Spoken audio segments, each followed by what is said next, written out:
जय हिंद फ्रेंड्स। आज हम बात करेंगे बिहार स्टेट परीक्षा 2025 22 October second shift today analysis यानी पेपर एनालिसिस शिक्षण कला एवं जीके का। तो चलिए देखते हैं पहला क्वेश्चन कौन सा है। पहला क्वेश्चन है फ्रेंड्स, बोल रहा है कि शिक्षण का मुख्य उद्देश्य क्या होता है। तो शिक्षण का मुख्य उद्देश्य होता है व्यवहार परिवर्तन करना। तो करेक्ट आंसर हमारा क्या हो जाएगा, ऑप्शन नंबर सी हो जाएगा, व्यवहार परिवर्तन करना शिक्षण का मुख्य उद्देश्य होता है।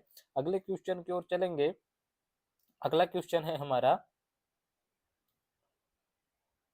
शिक्षण प्रक्रिया का प्रारंभ किससे होता है। तो शिक्षण प्रक्रिया का प्रारंभ जो है तो लक्ष्य निर्धारण से होता है। तो करेक्ट आंसर हमारा क्या हो जाएगा, ऑप्शन नंबर ए हो जाएगा। अगले क्वेश्चन की ओर चलेंगे।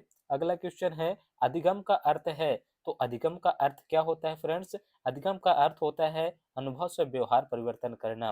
अधिगम का मुख्य उद्देश्य यही होता है, अधिगम मतलब सीखना होता है फ्रेंड्स। तो हमारा ऑप्शन नंबर जो है सी करेक्ट हो जाएगा। उम्मीद करता हूँ बहुत अच्छे से आप लोग समझ रहे होंगे।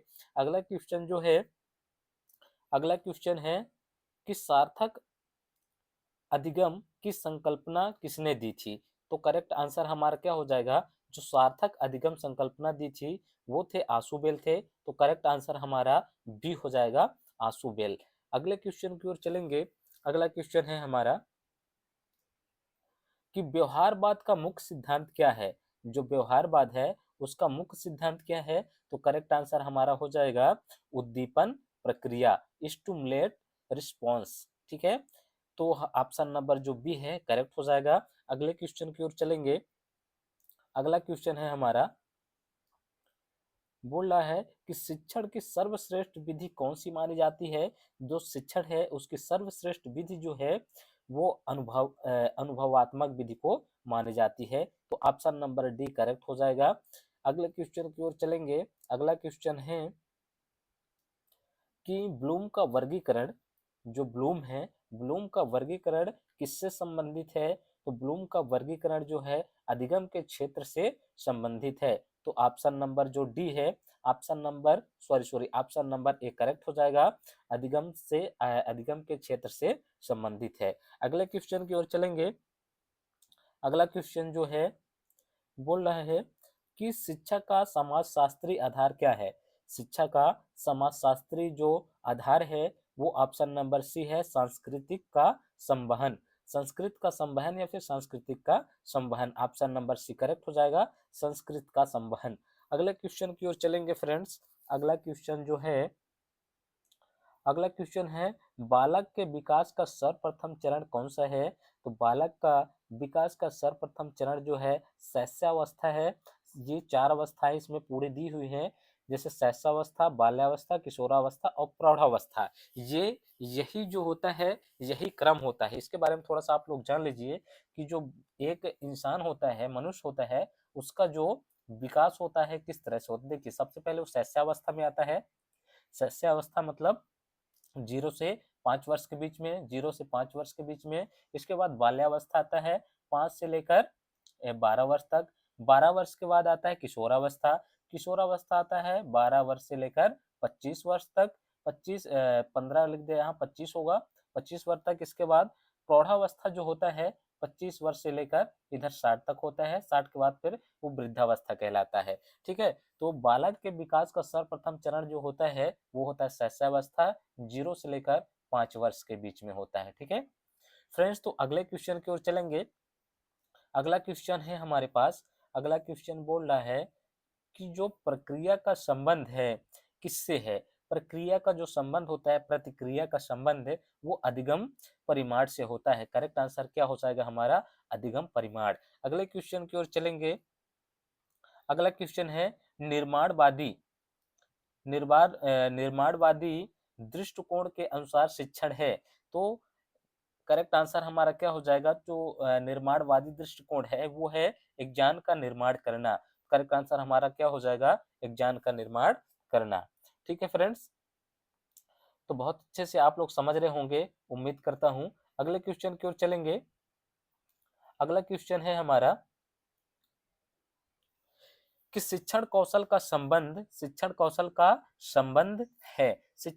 का संबंध है शिक्षा के व्यवहार से। तो करेक्ट आंसर हमारा क्या हो जाएगा, ऑप्शन नंबर ए हो जाएगा, शिक्षक के व्यवहार से शिक्षण कौशल का संबंध है। अगले क्वेश्चन की ओर चलेंगे फ्रेंड्स। अगला क्वेश्चन बोल रहा है कि प्रभावी शिक्षण में सबसे महत्वपूर्ण घटक है, प्रभावी जो शिक्षण है उसका महत्वपूर्ण घटक कौन सा है। तो महत्वपूर्ण घटक जो होता है फ्रेंड्स, विद्यार्थी का सक्रियता होता है। विद्यार्थी किस तरह से वो क्रिया को करता है, किस तरह से सक्रिय रहता है, वही होता है प्रभावी शिक्षण का मुख्य उद्देश्य। ठीक है, देखिए अगला क्वेश्चन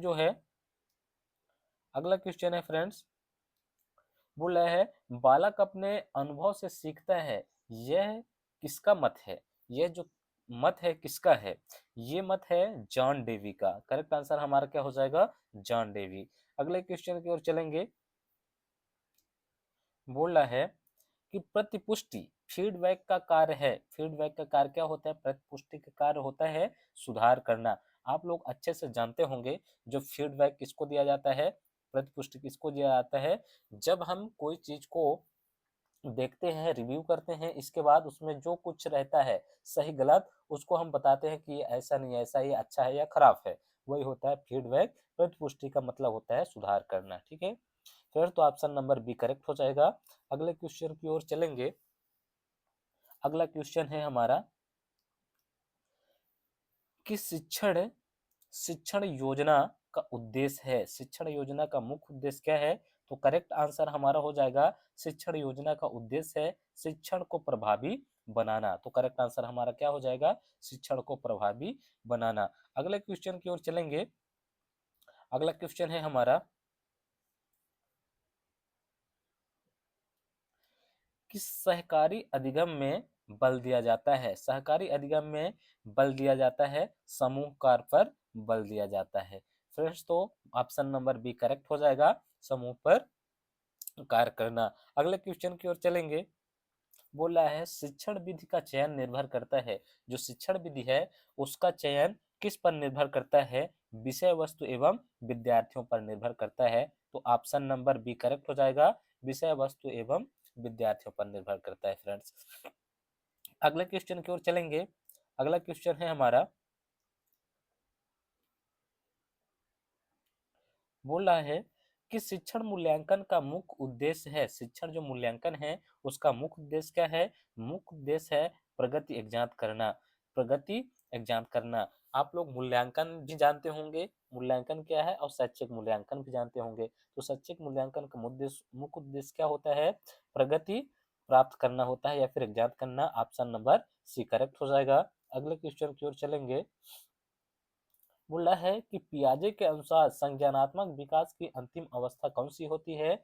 तो पियाजे के अनुसार, इनको जीन पियाजे कहा जाता है, जीन पियाजे है ना।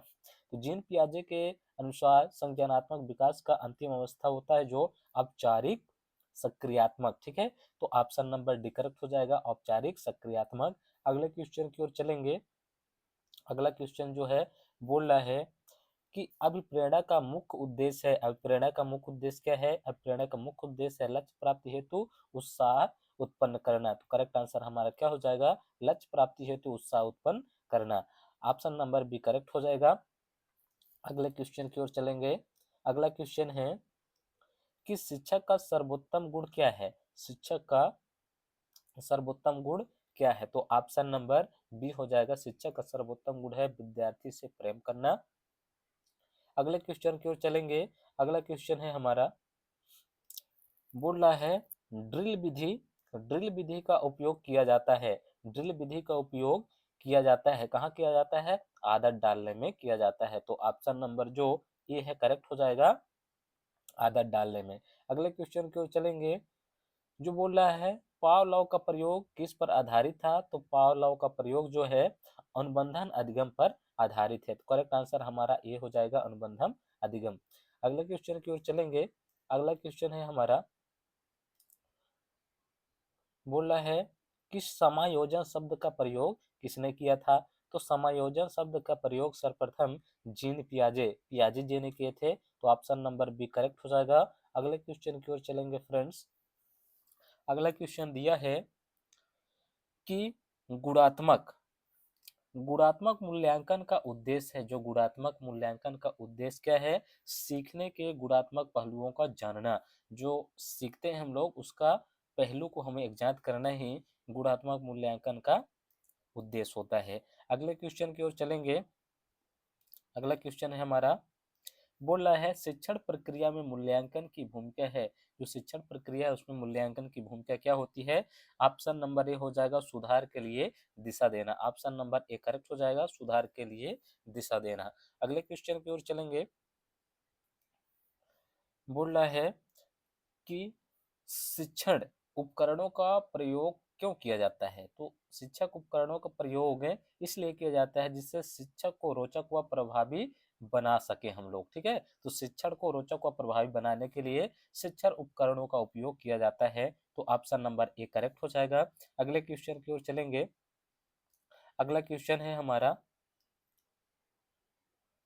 बोला है सफल शिक्षक वही है जो विद्यार्थियों में प्रेरणा जगाए। सफल शिक्षक वही है जो विद्यार्थियों में प्रेरणा जगाए। तो ऑप्शन नंबर बी करेक्ट हो जाएगा।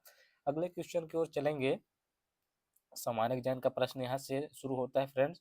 तो देखिए बहुत आसानी से बोल रहा है कि 1857 की क्रांति का तात्कालिक कारण क्या था? तो 1857 का तात्कालिक कारण था कि कारतूसों में गाय सुअर की चर्बी, जो कारतूस लगाए गए थे, जो बंदूक था हमारा, ठीक है, जो बंदूक था, बंदूक में जो पहले खींचने वाला एक पार्ट होता था फ्रेंड्स, ठीक है, उसमें होता था कारतूस के चर्बी, यानी कि गाय सुअर की वो होता था, चमड़ी होता था, उसको क्या करना था? खींचते थे, वही तात्कालिक कारण था 1857 की। तो ऑप्शन नंबर सी हो जाएगा। अगले क्वेश्चन की ओर चलेंगे। जो अगला क्वेश्चन है हमारा, बोल रहा है कि मौर्य समाज की राजधानी कहाँ थी? जो मौर्य समाज थी उसकी राजधानी कहाँ थी? उसकी राजधानी थी पाटलिपुत्र। तो करेक्ट आंसर हमारा क्या हो जाएगा? Pataliputra, option number A, Pataliputra. अगले क्वेश्चन की ओर चलेंगे। अगला क्वेश्चन जो है, बोल रहा है सूर्य के चारों ओर पृथ्वी की परिक्रमा करने में कितना समय लगता है? तो सूर्य के चारों ओर पृथ्वी का परिक्रमा करने में 365 दिन 6 घंटे लगते हैं। तो करेक्ट आंसर हो जाएगा 365 दिन 6 घंटे, ऑप्शन नंबर सी। अगले क्वेश्चन की ओर चलेंगे फ्रेंड्स। जो अगला क्वेश्चन है हमारा, बोल रहा है भारत का सबसे बड़ा म- मरुस्थल कौन सा है? भारत का सबसे बड़ा मरुस्थल कौन सा है? तो भारत का सबसे बड़ा मरुस्थल है थार का मरुस्थल, ऑप्शन नंबर बी करेक्ट हो जाएगा। चलिए अगले क्वेश्चन की ओर चलते हैं। अगला क्वेश्चन है हमारा, संविधान का कौन सा अनुच्छेद समानता के अधिकार से संबंधित है? तो संविधान का जो अनुच्छेद है वो समानता के अधिकार से संबंधित है। वो अनुच्छेद नंबर 14 से 18 में इसका वर्णन है। तो ऑप्शन नंबर ए करेक्ट हो जाएगा, अनुच्छेद 14 से 18। अगले क्वेश्चन की ओर चलेंगे। अगला क्वेश्चन है हमारा, बोल रहा है भारत का राष्ट्रपति बनने के लिए न्यूनतम आयु कितनी होनी चाहिए? तो भारत का राष्ट्रपति बनने के लिए न्यूनतम आयु होना चाहिए 35 वर्ष। तो करेक्ट आंसर हमारा क्या हो जाएगा? ऑप्शन नंबर बी, 35 वर्ष। अगले क्वेश्चन की ओर चलेंगे फ्रेंड्स। अगला क्वेश्चन है राष्ट्रगीत वंदे मातरम सबसे पहले कहाँ गाया गया था? तो राष्ट्रगीत जो वंदे मातरम है उसको सबसे पहले कांग्रेस के कोलकाता अधिवेशन 1896 में इसको गाया गया था। तो ऑप्शन नंबर ए करेक्ट हो जाएगा, कांग्रेस के कोलकाता अधिवेशन 1896 में इसको गाया गया था। अगले क्वेश्चन की ओर चलेंगे हम लोग। अगला क्वेश्चन जो है, भारत का भारत का राष्ट्रीय फल कौन सा है? तो भारत का राष्ट्रीय फल है आम। भारत का राष्ट्रीय फल कौन सा है? आम है, ऑप्शन नंबर सी करेक्ट हो जाएगा, आम। ठीक है, अगले क्वेश्चन की ओर चलेंगे फ्रेंड्स। अगला क्वेश्चन बोल रहा है कि विटामिन सी की कमी से कौन सा रोग होता है? तो विटामिन सी की कमी से रोग जो होता है वो है स्कर्वी। तो ऑप्शन नंबर बी करेक्ट हो जाएगा, स्कर्वी।